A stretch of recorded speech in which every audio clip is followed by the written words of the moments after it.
ولحم الفرخه. معايا هنا طماطمايه مبشوره، معايا بصلايه مبشوره، ورشه من الفلفل الاسود، ورشه من الملح. هبدا ادعك بها كده الفراخ كده كويس قوي من جوه ومن بره. والخطوه دي حلوه قوي لما تعمليها في الفراخ او السمان او الحمام، او تعمليها كمان في البط. بتفرق صدقيني، الحاجات تكات وحركات بسيطه بس بتفرق في نفس الاكل وطعم. هتعملي الحاجه حلو هتطلع معاكي حلوه يا ست الكل. وطبعا كفايه نفسك في قلب الاكل. هنعملها كده ندعكها من جوه ومن بره كويس جدا كده اهو. حلو قوي الكلام دون. وبعد كده ببدا احب ان انا اكتف الفراخ، ما بحبش اسيب رجليها مفتوحه خالص، بحب كده اكتفها.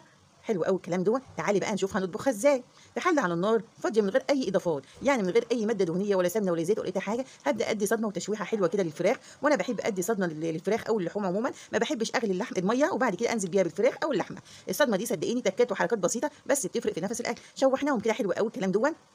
هننزل عليها كام فص كده من حبايان الحاجات الحلوه بقى اللي بتطعم لك الاكل وتخلي لك طعمه حلو والشوربه حلوه. رشه من الفلفل الاسود، جزرايه، طماطمايه، بصلايه، حلو قوي كده. هنغطي عليهم بقى ونسيبها لمده 10 دقائق على نار تكون هاديه كده خالص، علشان خاطر تنزلي كل البهاريس اللي فيها يا ست الكل. خلي بالك قوي من حته البهاريس ديت. ايوه تغطي عليها على نار تكون هاديه وتسيبيها كده تنزل البهاريس بتاعتها.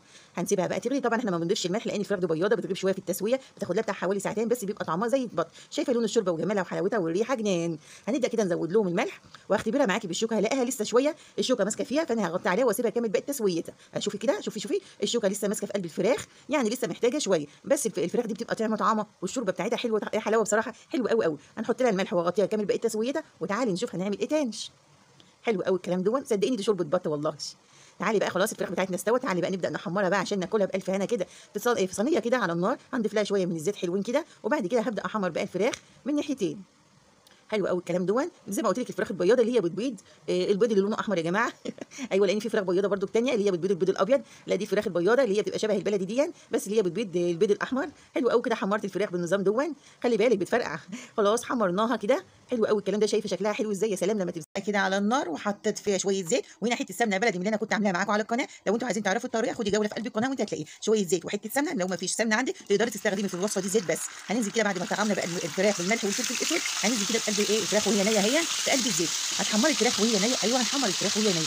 ليه؟ الطريقه دي بتدي طعم وريحه حلوه جدا للفراخ وما يخليكيش الخضار اللي انت هتحطيه على الفراخ يبقى زيت خالص. ايوه اعمليها بالطريقه دي وان شاء الله تستفيدي معايا وطعمها هيبقى حلو جدا جدا. حمرنا الفراخ وجمالها صدمه زي ما انت شايفه. الله عايزه اقول لك ان الريحه بتبقى جميله جدا. شايفين جمال لونها حلو. صدقوني ريحتها حلوه قوي قوي. وكلنا طبعا عارفين ازاي تحمير الفراخ دي تديله طعم وريحه حلوه.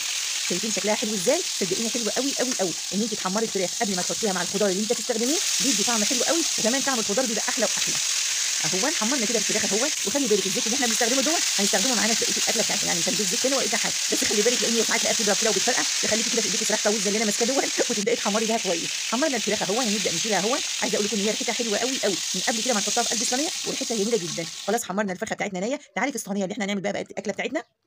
معانا هنا خضار. وبالنسبه لكميه الخضار دي بتعمليها على كميه عدد افراد الاسره بتاعتك، يعني تقدري تكتري او تقللي. قطعنا بصل جوانح، طماطم، فلفل الوان، فصين من الثوم وفلفل اخضر. نزلت عليهم بشويه ملح وفلفل اسود. وبعد كده تبداي بايديك الحلوه الجميله طلعي كل الطاقه اللي جواكي تدعكي كل المكونات دي لغايه لما تشم ريحه الخضار كده. ايوه صدقيني هتشم ريحه الخضار. معايا هنا بطاطس ومعايا هنا جزر. انا بوريكي هنا تقطيعه البطاطس بيكون تخينه ومحمله عشان في ناس بتشتكي تقول لك ان ساعات البطاطس بتستوي او تطير قبل الفراخ. انت بتبقي مقطعه رقيقه. لا قطعيها بتخن او سمك. اي خضار هتحطيه تحت الفراخ قطعيه تخين كده شويه وبسمك وتضيفي اي خضار انت عايزاه. ضيفتي هنا بطاطس وجزر. تقدري تضيفي بسله بسله انا علقت ولا ايه بسله او جزر او كوسه. وبعد كده ضفت معلقتين كبار من صلصه الطماطم وضفت نص معلقه صغيره من الفلفل الاسود، معلقه صغيره من الكمون، وكمان ضفت معلقه صغيره من الملح. خلي بالك من الملح ما تكتريش ملحك وهي بتغلي على البوتاجاز. ابقي دوقيها لو احتاجت ملح تقدري تضيفي لها شويه ملح. هتمسكي بقى كل المكونات دي وتدعكي. انا عايزاكي تدعكهم كلهم مع بعض. يا سلام ما اقولكيش على الريحه بجد.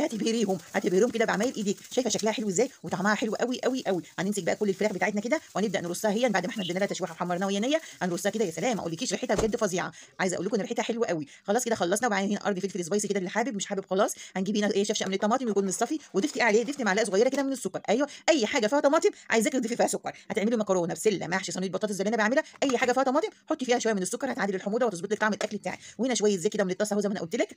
هنبدا نرصه كده او نرشه كده على الصينيه بتاعتنا. ايوه حلو قوي الكلام دول. يا تكات وحركات عايزاكي تبهريهم باعمال ايديك. صدقيني ريحه الصينيه دهيا بالذات بتطلع وهي نيه ازاي ما اقولكيش. يعني شويه حاجات بسيطه في قلب الاكل بتعمليها بتخليها طعمها حلو. اما بتعملي البطاطس والفراخ وكل حاجه نيه في نيه. حطيت لها شويه ميه وسويتها على البوتاجاز وبعد كده دخلتها الفرن احمرت وطلعت معايا بالجمال والحلاوه دي. بجد صينيه طعمه جدا. اللي ما بياكلش اي نوع خضار في الاكله دي من حلاوتها هياكل الخضار قبل الفراخ. سهله وبسيطه جدا من غير اي تكلفه ولا اي مجهود. يعني مش هنكلف نفسنا ونحط فيها صوصات ولا اي حاجه ولا هنحط دبس رمان ولا صويا صوص ولا زبادي ولا عسل اسود ولا عسل ابيض. كمان هنعملها بطريقه سهله وبسيطه. بسيطه، طعمها وريحتها في منتهى الجمال. كل اللي يدخل من باب الشاي يشم كده يقول ايه ده، انت عامله لنا فراخ مشويه النهارده على الفحم وبطريقه بسيطه جدا. اول خطوه معايا هنا بصلايه واحده، معايا 3 فصوص من الثوم، معايا حبيتين من الطماطم، نص قرن فلفل اخضر، نص قرن فلفل احمر. والنهارده هنستخدم مع بعض البهارات بتاعه ويلز للمشاوي، بيبقى طعمها حلو جدا وبتدي نكهه حلوه جدا جدا للفراخ. يا تكاته يا حركاته، بصراحه هتخليكي تستغني عن اي بهارات تقدري تضيفيها، ولا تضيفي توم باودر ولا بصل باودر ولا تضيفي قرفه ولا جنزبيل، لا اشتري دماغك كده وريحي دماغك وتضيفي اللي هي معايا البهارات ويلز دي، حلوه قوي بتدي طعم وريحه في منتهى الجمال. جربيها وان شاء الله هتعجبك.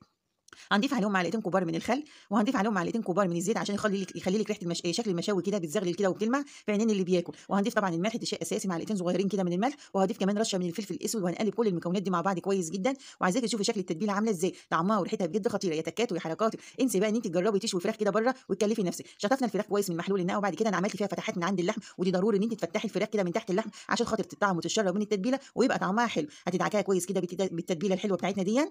حلو قوي الكلام دون. شفتي بقى، مفيش اسهل ولا ابسط منها، ولا هتضيفي زبادي ولا تكلفي نفسك تقولي انا ما عنديش دبس رمان ولا عندي صويا صوص، لا، بحاجات بسيطه جدا هتعمليها وتطلع حلوه زي ما انت شفتي اول الفيديو. وهقول لك كمان على سر التسويه اللي يخليها لك متحمره كده من ناحيتين وتطلع معاكي طريه في منتهى الجمال. هتتبليها وتركنيها في الثلاجه وتغطي عليها وتركنيها في الثلاجه لمده ساعتين 3 ساعات 4 ساعات، وكل ما تسيبيها في التتبيله كل ما هتديكي طعم حلو جدا. يا تكات وحركاتك، وريهم شطارتك كده وجدعنتك وبهرك كل بعمايل ايديك، وانسي ان انت تشتري وتكلفي حاجه نفسك من بره. هننزل كده ببقيه التتبيله ونغطيها زي ما قلت لك وندخلها الثلاجه كده تتبل. لو انت وصلت لغايه معايا كده تعالي نعمل مع بعض هنا. انت لو عندك شبكه بقى او شبكه لو موجوده او متوفره عندك، بتمسحيها الاول كده من الزيت عشان خاطر الجلد بتاعك ما يطلعش من الجلد بتاع الفراخ ما يطلعش وانت بتفتحيها وكل ضاعت فلوسك يا صابر. ده اهم حاجه الجلد وشكل الحاجه معانا. وهتنزل بقيه التتبيله على الصينيه. لو ما فيش عندك شبكه ورصها في الصينيه عادي ما فيش اي مشكله. بتدخليها على فرن سخن على الرف الاوسط، درجه الحراره ما تكونش عاليه، بتقعد حوالي من ساعه ونص لساعتين. طبعا هي لما بتستوي هي بيبان خالص عشان تحمرها من ناحيتين دي، بتولعي عليها الشوايه وبتقلبيها من يمين ومن الشمال، يعني بتقلبيها من ناحيه تحت ومن ناحيه فوق عشان خاطر تتحمر وتطلع معاكي بنفس اللون الجميل دوت. وطبعا ولعنا حته فحميه كده وحطيناها في قلب الصينيه في الزيت اللي نزل فيها، وشمي بقى الريحه الجباره. شم الريحه، هي الريحه يا كريمه صدقوني الريحه جميله جدا. كل اللي ما يدخل هيدوق يشم كده ويقول اللهم اني صايم. انا ما عرفتش ادوق المره دي عشان كنت صايم. جربوها وان شاء الله هتعجبكم.